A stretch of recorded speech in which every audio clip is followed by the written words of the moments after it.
பாவு ரெடி ஆயிடுச்சா அத்தை? பாவு இன்னும் ரெடி ஆகல. ஜீனி கரைஞ்சா போதும். பாவ பதம்லாம் கிடையாது.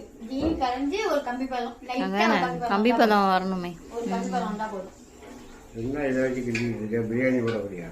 ஆமா, இப்ப சாயங்காலத்துல நான் பிரியாணி போடுறேன். ஜீனி பிரியாணி. ஜீனி பிரியாணி இட்லி சைஸ் எடுத்து போறாங்க. ஜீனி பிரியாணி, ஜீனி பிரியாணி. மைசூர் பாக்கு போடுறேன்ப்பா. ஆமா ஆமா, சாஃப்டான மைசூர் பாக்கு. ஹார்ட் மைசூர் பாக்கு இல்ல, சாஃப்டான மைசூர் பாக்கு. இதே முன்னாடியே ஃபுல் வீடியோ நான் போட்டிருக்கேன். அதனால இப்ப வீடியோ எடுக்கல. ஜீனி எல்லாம் கொட்டினதெல்லாம் கையிட்ட காமிக்கல. இப்ப நான் எவ்வளவு மைசூர் பாக்கு செய்ய போறேன்னா 3 கிலோ செய்ய போறேங்க. இது அன்னைக்கு எவ்வளவு கிலோ செஞ்சோம்? 1.5 கிலோ. 1.5 கிலோ செஞ்சோம். அந்த 1.5 கிலோவுக்கு கரெக்டான அளவுகளோட பெரிய வீடியோ போட்டிருக்கேன். அதுல போய் பார்த்து எப்படி சாஃப்டான மைசூர் பாக்கு செய்யறதுன்னு நீங்களும் தீபாவளிக்கு செய்யலாம். இப்ப நம்ம செஞ்சுக்கிட்டு நம்ம பார்ப்போம்.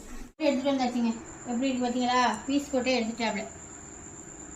ரொம்ப லேட் ஆகுது. இப்போ இது வந்து எவ்வளோன்னு பார்த்தீங்கன்னா 3 கிலோ ஒருத்தவங்களுக்கு தான் கொடுக்க போகிறோம். இங்கே மன்னார்குடியில் தான், லோக்கலில் தான் கொடுக்க போகிறோம். முன்னாடி வாங்கி சாப்பிட்டு பார்த்துட்டு முன்னாடி 1.5 கிலோ கொடுத்தோம். 1.5 கிலோ கொடுத்தோம். அதை வாங்கி சாப்பிட்டு பார்த்துட்டு இப்போ அது 2 மாதம் இருக்கும். இப்போ திருப்பி 3 கிலோ கேட்டிருக்காங்க. வெளியில் போகிறாங்க, அதுக்காக கேட்டிருக்காங்க. ஹார்ட் மைசூர் பாக்கு தாங்க இது. அதுக்குள்ளே ஜாமான் தான் நம்ம சேர்க்குறோம். ஆனால் அந்த மாதிரி இல்லாமல் கொஞ்சம் முன்னாடியே எடுத்துருந்தது. இது மாதிரி தான் அவங்க கேட்குறதும் இந்த மாதிரி தான் கேட்டாங்க. ஹார்டாக இல்லாமல் குட்டாக்கா அந்த நெய் மைசூர் பாக்கு மாதிரி சாப்பிட்டாவும் இல்லாமல் கொஞ்சம் பொறன்னு ரெண்டுத்துக்கும் மிடில். அதே மாதிரி செஞ்சு கொடுத்துட்டேன். அவங்க சொன்னது மாதிரியே செஞ்சு கொடுத்துட்டேன். இப்போயும் நான் சொன்னது மாதிரி அதே மாதிரி செஞ்சு கொடுத்துருவாங்கன்னா அதே மாதிரி பயந்துகிட்டே தான் செஞ்சேன். அதே மாதிரி வந்துச்சு. ஏன்னா இது கூட ஒரு 4 கிலோ அளவு கூட, அதனால பயந்துகிட்டே செஞ்சேன். சூப்பராக வந்துருச்சுங்க. வீடியோ பார்த்துக்கிட்டே தான் செஞ்சேன். இதே மாதிரி உங்களுக்கு வேணும்னா மேலே நம்பருக்கு வாட்ஸ்அப் பண்ணி வாங்கிக்கோங்க. ஆனால் தீபாவளி டயத்தில் கேட்டுறாருங்க.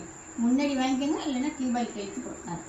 அவ்வளோதான். இதை இப்போ பேக் பண்ணி டப்பாவில் வச்சு கேட்டாங்க. கையிலே பாக்ஸில் 3 பாக்ஸ் 2 டப்பாவில் வச்சு கேட்டுருக்காங்க. 3 கிலோ பாக்ஸில் அது எப்படி ஒரு டப்பாவோ 2 டப்பாவோ. இது வந்து நம்மளுக்கு நாங்கள் குட்டி பையன் கிண்டையிலேயே மைசூர் பாக்கு சாப்பிட்டுட்டு தான் போவோம்னு சொல்லிட்டாங்க. அவங்க அம்மா படிக்கணும்னு அழைச்சிக்கிட்டாங்க. பிள்ளையை கொண்டு கொடுத்துட்டு வாயில் எடுத்து கரெக்டாக கையில் வச்சுட்டாங்க. எங்களுக்கு டீ சைடு அதில் கொண்டு கொடுத்துட்டு இதை பேக் பண்ணி கொடுத்துருவாங்க. அவ்வளோதாங்க. இந்த மைசூர் பாக்கு உங்களுக்கு வேணும்னா நீங்கள் செஞ்சுக்கிறது மாதிரி இருந்தால் ஃபுல் வீடியோ கரெக்டான அளவுகளோட போட்டுங்க. போய் பார்த்து செஞ்சுக்கணும். வேணும்னா வாங்கிக்கோங்க. பாய்.